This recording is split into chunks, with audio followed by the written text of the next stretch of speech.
आखिर कौन था पहला कांवड़िया, किसने किया था सबसे पहले शिवलिंग का जलाभिषेक। श्रावण का महीना आते ही हर कोई शिव जी की भक्ति में झूमने लगता है।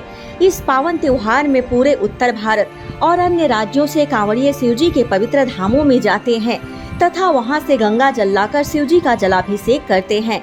कांवड़ियों को नंगे पैर बहुत दूर चलकर गंगा जल लाना होता है तथा शर्त यह होती है कि कांवड़िया शिव कांवड़ को जमीन पर नहीं रखते। इस प्रकार शिव भक्त अनेक कठिनाइयों का सामना करके गंगा जल लाते हैं तथा उससे शिव जी का जलाभिषेक करते हैं। परंतु क्या आपने कभी यह सोचा है कि आखिर वह कौन पहला व्यक्ति होगा जो सबसे पहला कांवड़िया था तथा जिसने सबसे पहले भगवान शिव जी का जलाभिषेक कर उनकी कृपा प्राप्त करी।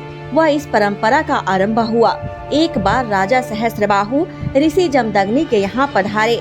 ऋषि जमदग्नि ने उनका बहुत अच्छी तरह से आदर सत्कार किया, उनकी सेवा में किसी भी तरह की कमी नहीं आने दी।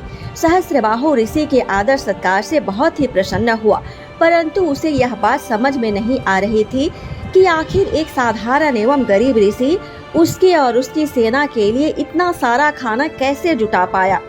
तब उसे अपने सैनिकों से यह पता लगा कि ऋषि जमदग्नि के पास एक कामधेनु नाम की दिव्य गाय है, जिससे कुछ भी मांगो वह सब कुछ प्रदान करती है।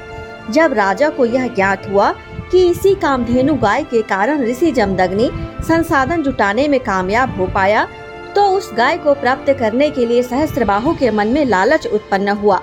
उसने ऋषि से कामधेनु गाय मांगी, परंतु ऋषि जमदग्नि ने कामधेनु गाय को देने से मना कर दिया। इस पर सहस्त्रबाहु अत्यंत क्रोधित हो गया तथा उसने कामधेनु गाय को प्राप्त करने के लिए ऋषि जमदग्नि की हत्या कर दी।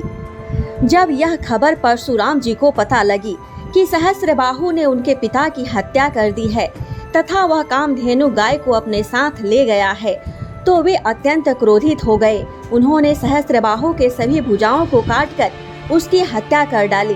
बाद में परशुराम ने अपने तपस्या प्रभाव से अपने पिता जमदग्नि को पुनः जीवन दान दिया।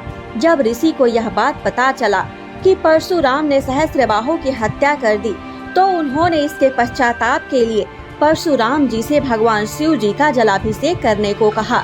तब परशुराम जी अपने पिता के आज्ञा से अनेकों मील दूर चलकर गंगा जल लेकर आए तथा आश्रम के पास ही शिवलिंग की स्थापना कर शिव जी का महाभिषेक किया व उनकी स्तुति करी। जिस क्षेत्र में परशुराम जी ने अलौकिक शिवलिंग स्थापित किया था, उस क्षेत्र का प्रमाण आज भी मौजूद है। वह क्षेत्र उत्तर प्रदेश में आता है तथा पूरा महादेव के नाम से प्रसिद्ध है। हर हर महादेव बोल बम का नारा है, बाबा एक सहारा है। जय शिव शंभू।